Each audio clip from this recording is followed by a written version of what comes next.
Bonjour. Aujourd'hui, j'aimerais aborder avec vous ce passage de l'évangile de Jean qui nous rapporte le récit de deux apparitions du Christ ressuscité à ses disciples. La première a lieu le soir de Pâques, mais l'un d'entre eux est absent, Thomas. Et la seconde se déroule une semaine plus tard. Jésus leur apparaît à nouveau et tous sont là. Thomas, cette fois, est bien présent. Alors je vous relis ce récit de Jean, chapitre 20, versets 19 à 29. Le soir de Pâques, les disciples étaient réunis dans une maison. Jésus vint et, debout au milieu d'eux, il leur dit « La paix soit avec vous ». Cela dit, il leur montra ses mains et son côté, et les disciples furent remplis de joie en voyant le Seigneur. Jésus leur dit « Comme le Père m'a envoyé, moi aussi je vous envoie ». Or, l'un des disciples, Thomas, surnommé le jumeau, n'était pas avec eux quand Jésus vint. Les autres disciples lui dirent « Nous avons vu le Seigneur ».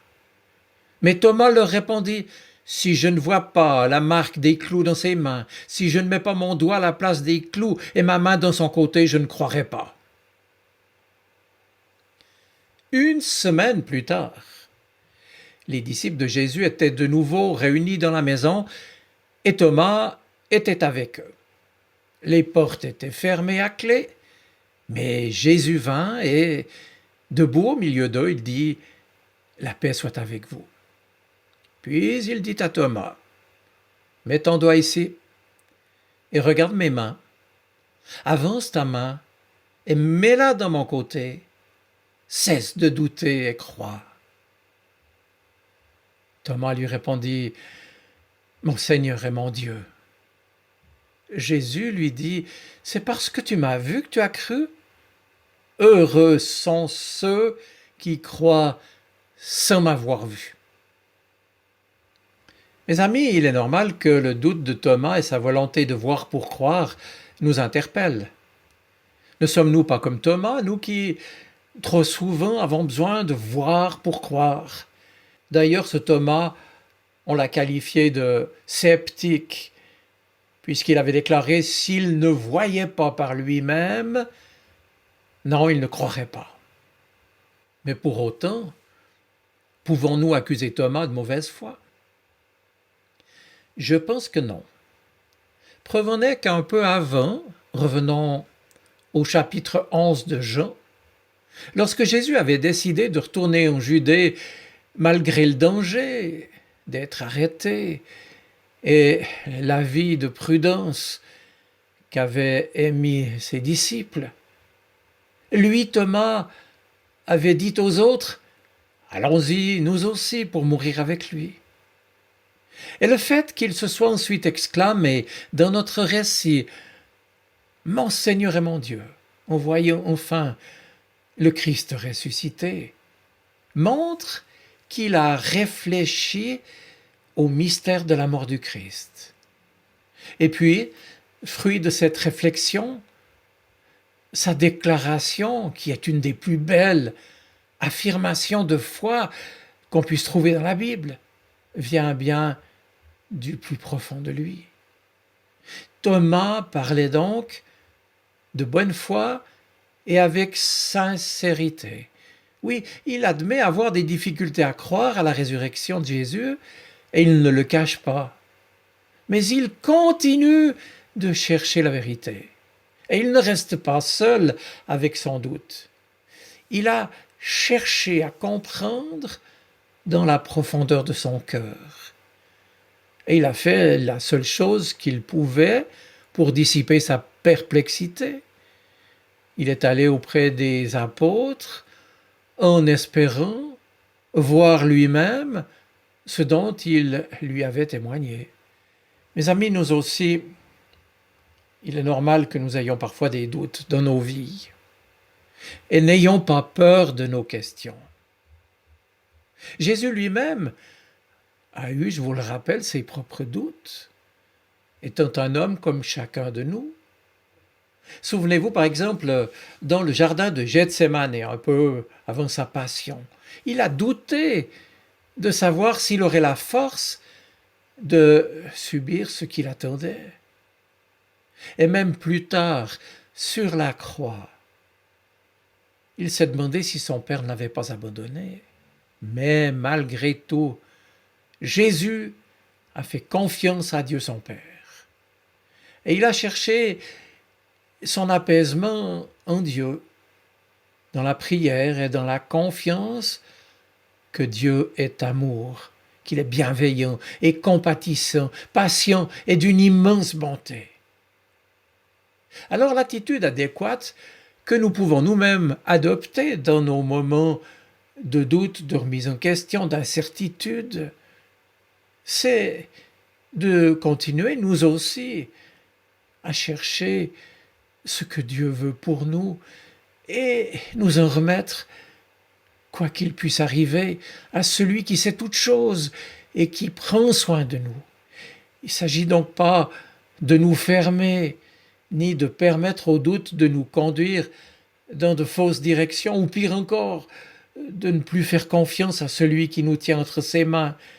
Vous savez, le doute n'est pas un péché, mais persister dans le doute, sans essayer de trouver la vérité, sans vouloir faire confiance à celui qui se tient à nos côtés, eh bien cela nous éloigne toujours de celui qui est le chemin, la vérité et la vie. Et puis, il faut rechercher les réponses à nos doutes dans les endroits justes, tout d'abord bien sûr dans la prière, mais aussi dans la parole de Dieu, dans la lecture de la Bible.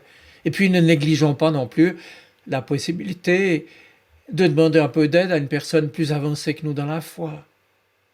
Si nous cherchons, ayons confiance que nous trouverons, parce que c'est le Seigneur lui-même qui nous l'a assuré. Demandez, on vous donnera, dit Jésus. Cherchez, vous trouverez.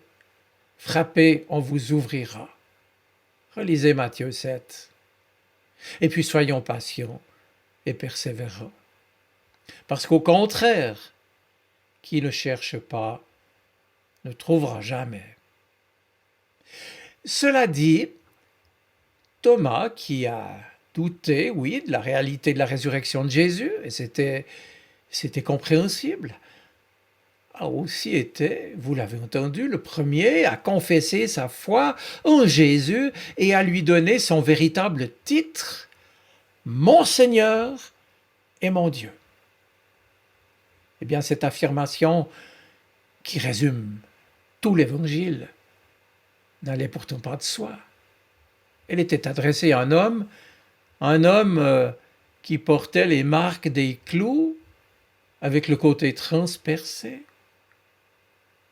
Et pourtant Thomas, ayant réfléchi à la mort de Jésus, à ce qui l'avait motivé, à son amour, à sa présence tout simplement, a su discerner dans cet homme martyrisé qu'il avait devant lui le Fils bien-aimé de Dieu ressuscité, lui qui s'était donné par amour pour nous. Mon Seigneur et mon Dieu. Et depuis ces paroles de Thomas, sous l'inspiration du Saint-Esprit, ont guidé les premiers chrétiens dans leur découverte progressive de l'œuvre salutaire du Fils incarné. Et pour nous, aujourd'hui, ces mots de Thomas qui ont traversé 2000 ans résonnent encore comme un témoignage extraordinaire et crédible de la résurrection du Christ. Comme d'autres apôtres, Thomas, vous l'avez entendu, avait un surnom, Didyme, c'est du grec. En français, le jumeau, nous dit l'Évangile. Eh bien, il est un peu notre frère jumeau, c'est vrai, lorsque nous aussi nous hésitons sur le chemin de la foi. Or, vous l'avez compris, si nous nous reconnaissons une certaine ressemblance avec Thomas, en tout cas dans sa première réaction, celle du doute, Alors il faut accepter que la suite de son histoire nous conduise aussi sur le chemin de la foi, au-delà du doute ou du scepticisme. En effet, l'évangile de Jean nous montre que lorsque Thomas veut voir les signes de sa passion sur le corps du Christ, ce n'est pas de sa part du rationalisme scientifique, mais c'est en raison finalement d'une conception juste de ce qu'est la foi en la résurrection.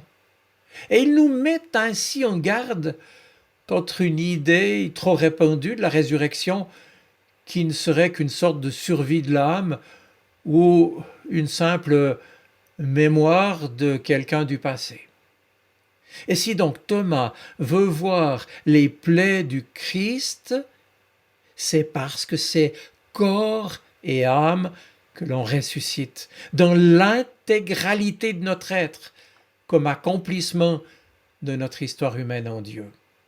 Et puis, très important aussi, c'est parce que la foi n'est pas une simple adhésion à des valeurs, comme certains le croient trop facilement, mais l'adhésion de toute notre personne à la personne vivante du Christ, pour entrer dans une relation qui nous engage tout entier à sa suite. Oui, alors Jésus lui montre ses plaies, qui sont les signes de son amour pour nous.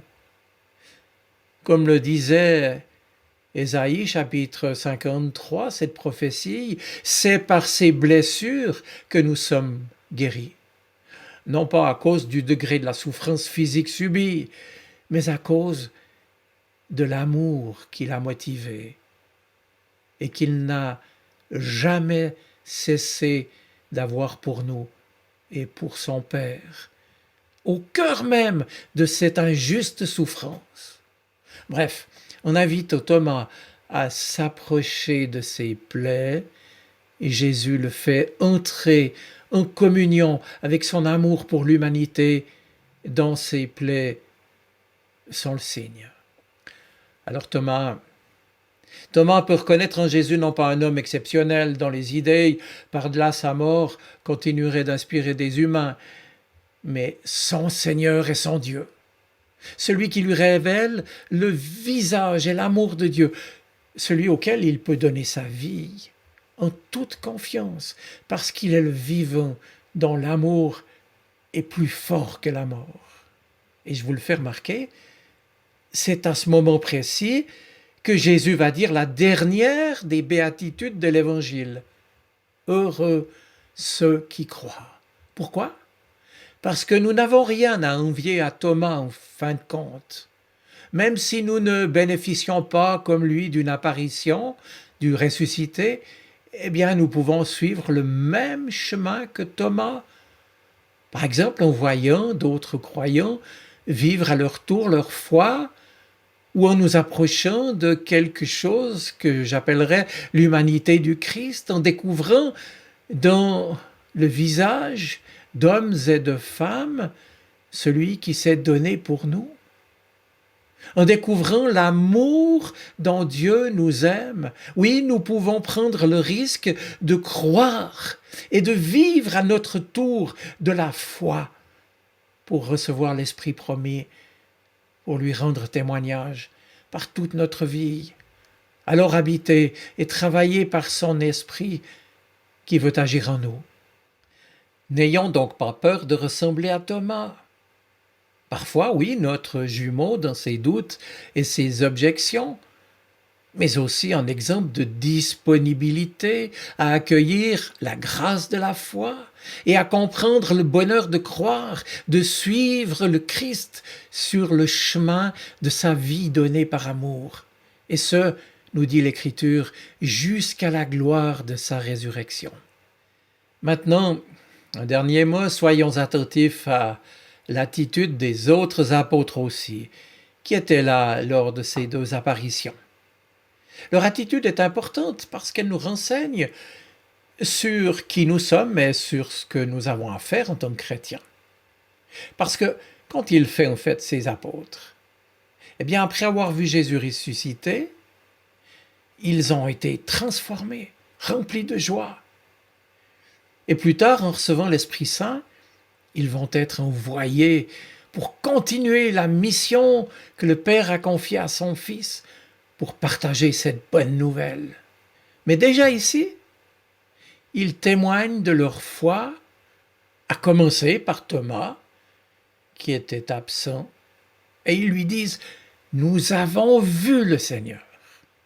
Et c'est bien leur témoignage qui va susciter l'intérêt, la curiosité, qui va susciter la rencontre personnelle de Thomas avec le Christ, son Seigneur et son Dieu.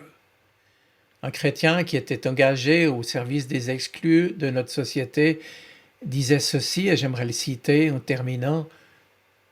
Nos contemporains ont eux aussi besoin de signes pour croire. Eh bien, dit-il, c'est à nous de les leur donner. Il nous faut vivre d'une telle manière qu'à notre seule façon de vivre, on pense qu'il est impossible que Dieu n'existe pas. Quel programme, mes amis! Alors nous aussi, laissons-nous transformer par la résurrection de Jésus. Et puis, à notre manière et selon, bien sûr, nos possibilités, soyons apôtres et témoins à notre tour. Profitons du temps qui nous est encore accordé pour rayonner de joie, quoi que nous puissions traverser, et susciter par notre façon d'être, par notre façon de vivre, par notre témoignage, la foi et la rencontre de nos proches et de nos contemporains avec le Christ ressuscité. Oui, à ceux qui nous entourent ou que nous rencontrons, comme d'ailleurs à nos amis et à nos proches aussi, osons dire « J'ai rencontré le Seigneur, il est vivant dans ma vie, il veut l'être aussi dans ta vie. » Je vous souhaite une bonne semaine. Soyez bénis. Amen.